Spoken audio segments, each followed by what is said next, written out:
استخارہ یہ بہت ہی عظیم و شان عمل ہے جس کے ذریعے سے انسان اپنے کام کے ہونے اور نہ ہونے، مثلاً اس کے فائدے اور نافائدے ہونے کا مطلب اخذ کر سکتا ہے۔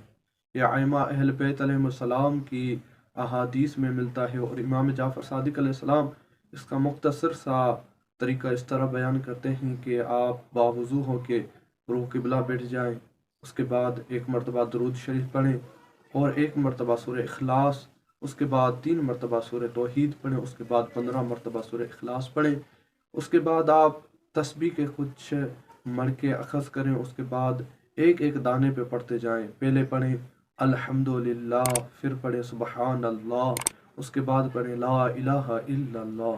اسی طرح آخری دانے تک آپ یہی عمل کرتے رہیں۔ جب الحمد پر آخری دانہ آئے تو سمجھنا یہ مساوی عمل ہے، یعنی برابر ہے، نہ نقصان ہوگا نہ فائدہ ہوگا۔ اور جب سبحان اللہ آئے آخری دانے پر تو سمجھنا یہ کام اہل بیت اور ائمہ معصومین کی نگاہ میں بہتر ہے اور اس میں آپ کو فائدہ ملے گا۔